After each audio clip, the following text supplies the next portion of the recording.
you have got a massive, massive dip in the construction of new apartments in Portland, Oregon.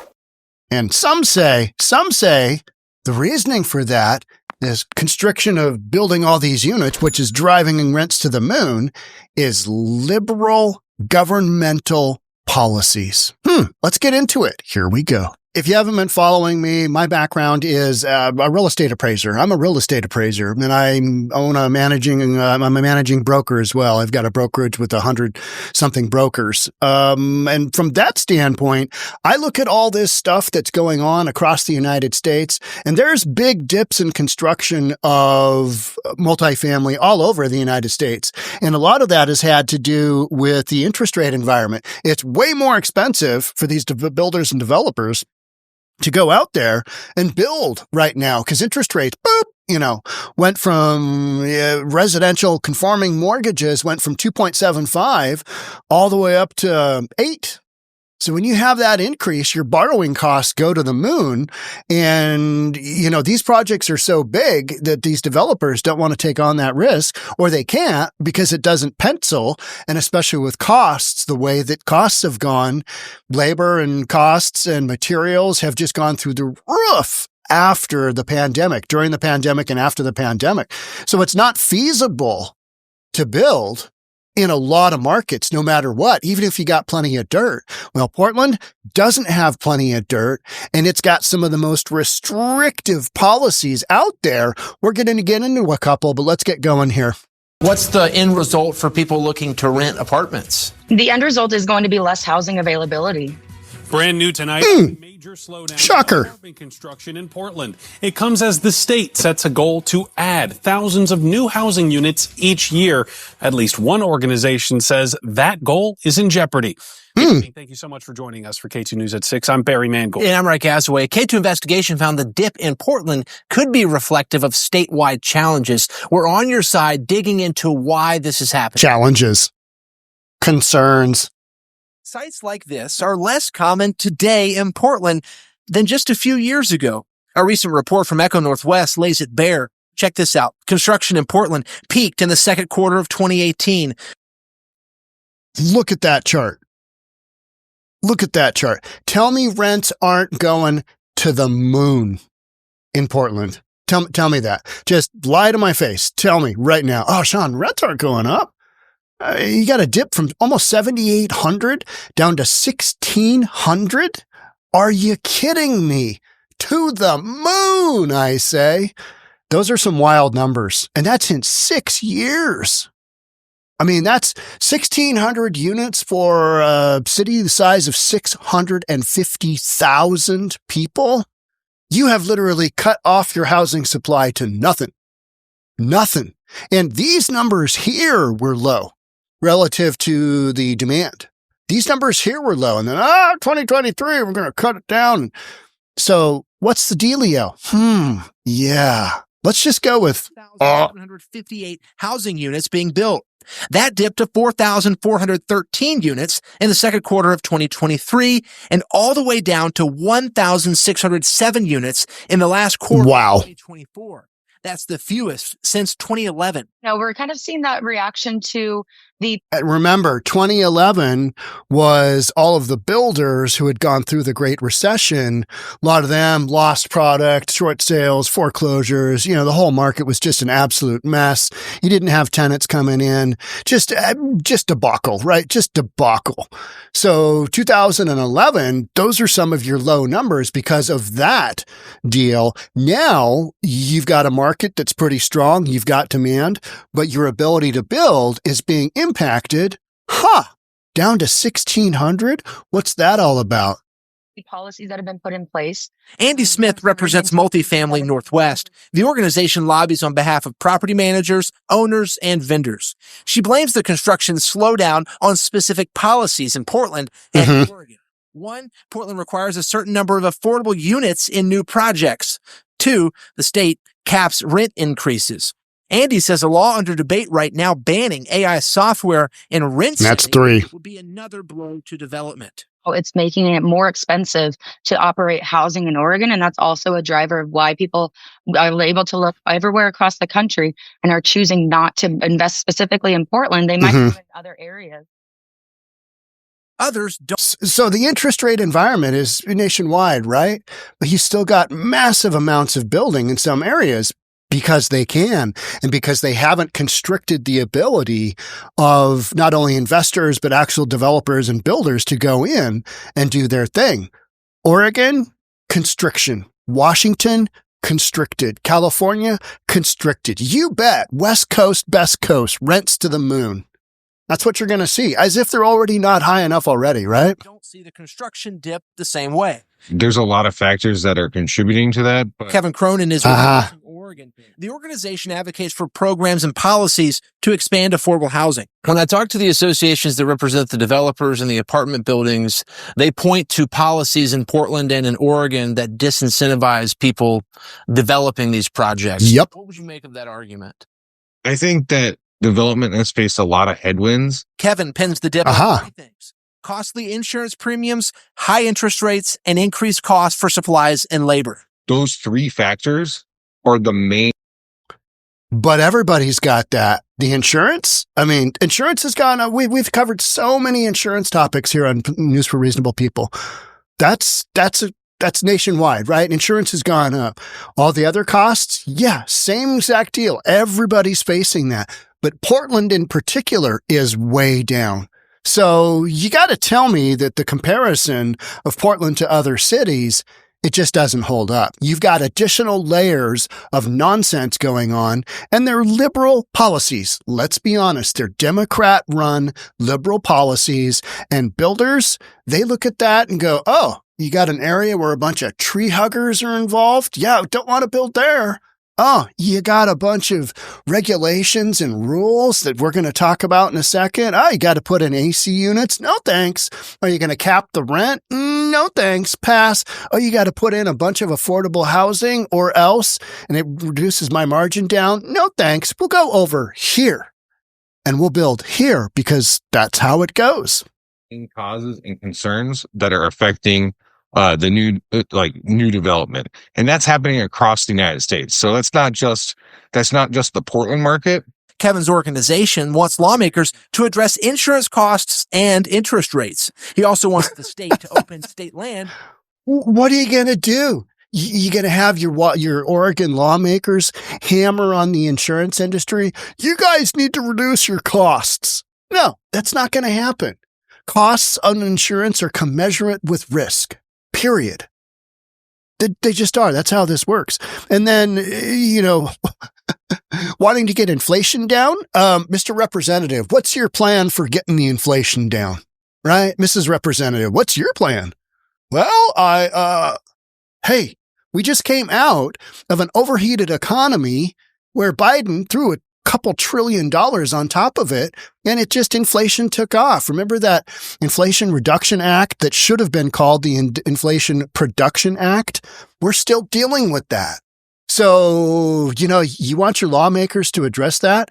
These are nationwide. I mean, these are global issues you've got going on.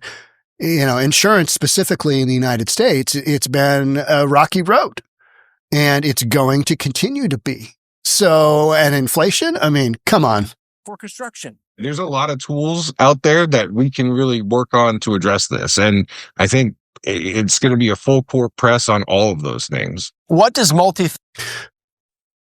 lot of tools, meaning he's going to try and preserve cheap rent for tenants with policies. Every single one of those tools, every one of those policies is going to scare developers away. And you're already seeing the numbers. You're seeing the number. We saw the numbers. I mean, it's like, wow, that is not a lot of construction going on. That is very, very little. So these tools that he talks about, that is gibberish from a bunch of liberals who don't understand construction, don't understand risk, don't understand demand, don't understand basic components of what it takes to put together a big project, have investors screaming at you, where's my yield?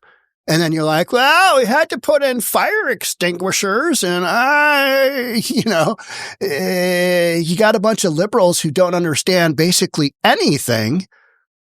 And then you wonder why your production of multifamily has dropped. Yeah. Yeah. Northwest want to see to turn around this dip in apartment production we're seeing in Multnomah County? We need to look at, if a new policy is being put in place, does this policy make it more or less affordable to operate housing? Yep. And to build housing in Oregon? And if it makes it, more expensive to build or operate, then we shouldn't do it. A test, Andy says, can help the state reach its housing goals. The construction slowdown coincides with fewer options for renters. Multifamily Northwest surveyed more than 500 properties in the metro last fall, found the vacancy rate was under 4.5%. Let's be clear. If you've got a major metropolitan area and your vacancy factor is 4.5%, that is basically fully rented all the time, because you've always got just a little bit of turnover, right? Somebody's moving out. All right. The unit's down for 4 weeks, 2 weeks, 6 weeks, whatever it is during transition, hopefully less than a month, because they need to have that turnover. A vacant unit doesn't create any income and it's a drag on earnings, but you've got situations where people move out. That's pretty common. 4.5%. That is literally nothing.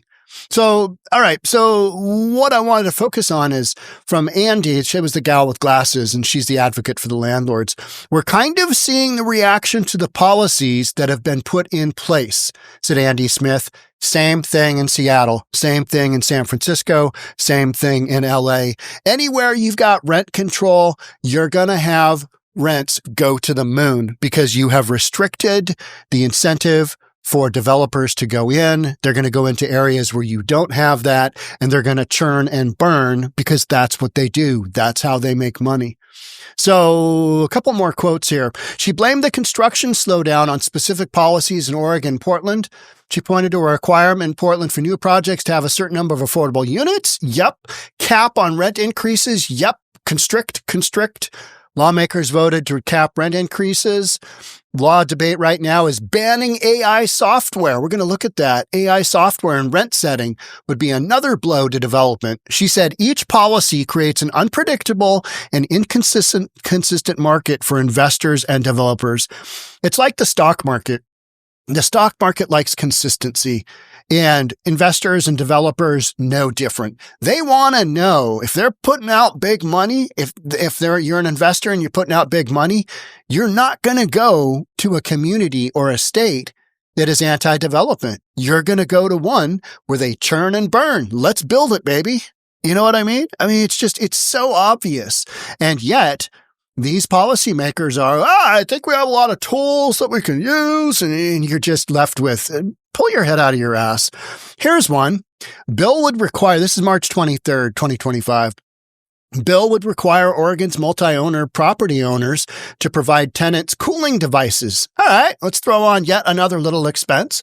It's probably not going to come back to the landlords. So landlords and developers and investors are going to go, all right, they're requiring us to do what? Property owners of 10 or more multifamily units to provide tenants with indoor cooling in at least one room. Temperatures reach 80 degrees for Fahrenheit for more, yada, yada. Cooling devices. Okay. I like a good AC unit, but you can put one in your own room if you absolutely need to. Pacific Northwest, a lot of the areas don't. Most of the homes I've appraised over 35 years didn't have air conditioning because we don't really need it. It's only a handful of days a year that do. So you add a layer like that. Here's the other one. City Council's first policy ordinance could ban use of AI software to set rents. And if you haven't followed this one, I followed it for just a little bit. So landlords are putting their information into a database, and the database kicks back out. Here's what everybody else is doing. This is what we think you should put your rents at. Pretty basic, using information, actually using data and science to determine data points. Now, the left is going to say, it's price fixing. This is horrible. Let's read about it for a second. Algorithmic pricing, what it's called. So, Oregon, Portland City Councilor Angelita Murillo wants to ban the use of AI software by landlords to set rents using what's called algorithmic pricing. All right. So if you're a developer, and I'm just taking these two small things that I just Googled and boop, up they came. You want to ban AI and you want to make us put in AC units? All right. What other state could we go to nearby that would be better? Anywhere. Morello said in a February 25th meeting of the Homelessness and Housing Committee that the ordinance could help bring the price of rent down in Portland. Banning AI technology is going to bring the price of rent down in Portland. See, it's this misguided, absolutely head-up ass ideology that you're just saying stuff. It's not going to bring the price of rent down. More housing is going to bring the price of rent down. Supply, demand. You've got big demand in Portland no matter what because you've got a continuous shortage. And now you're going to, moving forward, have an even greater shortage because you only got, 1,400 units being built? So when somebody with their head literally up their ass says banning AI technology is going to help bring the price of rent down in Portland, honestly, if you talk to anybody that has a bare bones idea of how demand and supply in real estate works, this ain't it. This is not it. And she felt a strong responsibility as one of two renters on the 12-member council to represent renters and their needs. That's the misnomer. They think that every single time they're protecting tenants, that they are. And all they're doing is restricting the supply, restricting the number of investors coming into the market, pushing out existing investors and developers and builders. That's what they're doing. Don't build in Portland. Don't build in Portland. Don't build in Portland. That is the message. And then these knuckleheads who are one of two renters in the 12-member council, in 2 years, they'll go, our rent has gone through the roof. Can you believe that? And the answer would be, I can. Based on your policy, yes, I can. I understand why. And we predicted that, and it's happening, and it's not that hard to figure out. Same thing here in Washington State. Bunch of liberals run the state, and they've just got this misguided ideology that, help bring the price of rent down in Portland. Okay, good luck with that. Nice ban. Well done. You banned it. Man, and all the builders came out and just really went to town. They said, oh yeah, if that AI ban hadn't been put in place, we wouldn't be building the number of units that we are. You know how stupid that sounds? I mean, it's literally just intellectually challenged, is what it is.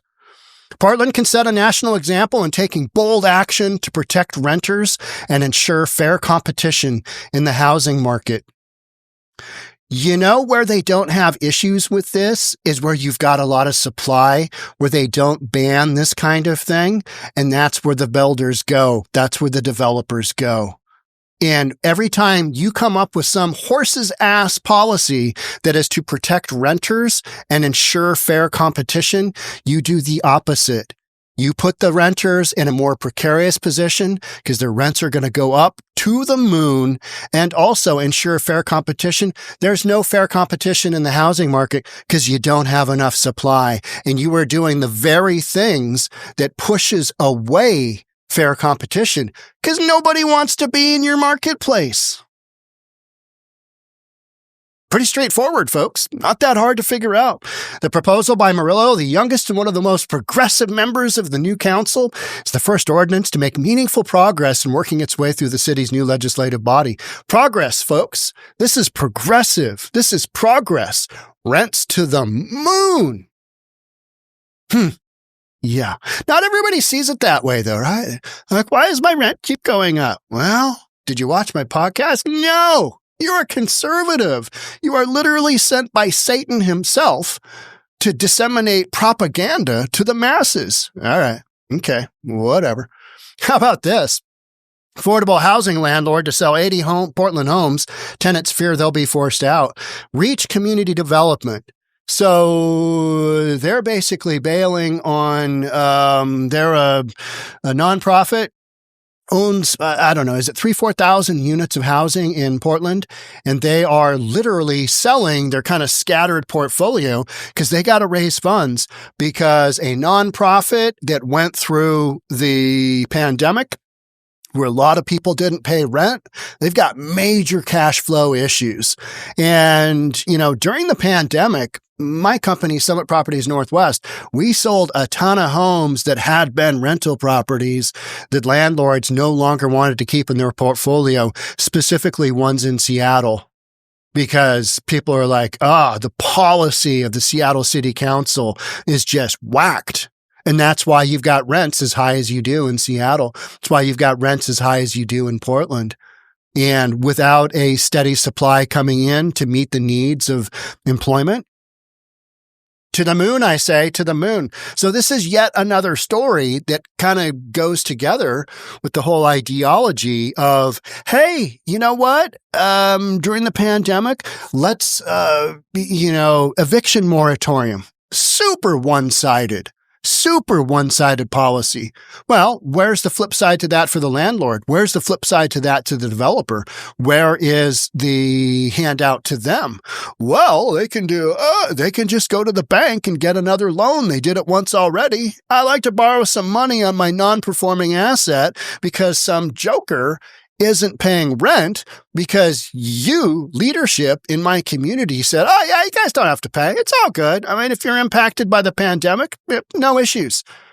Since when do we do that? And so that's another massive, massive factor where people in areas that handled the pandemic differently, i.e., Democrats, versus Republicans, it was just like a small speed bump, right? Yeah, we're not shutting down. We're not closing down. Eviction moratorium, screw that. You got to pay rent. Figure it out like everybody else does. You know what I mean? And then in these big blue cities, it's all about the tenant. It's all about the tenant. Meanwhile, rents, you got it, to the moon. All right. I don't think I have any more. Yeah. That's it. That's it on this one. So, bottom line is, you've got no supply. Leadership in these big blue cities, they're going to say, well, it's a nationwide issue. Yes, but it's impacting areas where you've got these additional layers of nonsense that developers, builders, investors have to deal with, and they're going elsewhere. They're literally taking their business elsewhere, because that's what happens. And then your tenants are still competing, and there's more folks coming in because you got a lot of jobs. You got big employment center in Portland. You got big employment centers in San Francisco. You got big employment centers in Seattle. And even though all the downtown cores have been hollowed out, still got a lot of people coming in. And no units being built. Let's see. Demand, supply. Yeah. All right. That's it for me on this one. Thanks so much for being here. I'll catch up with you in the next one. Bye for now.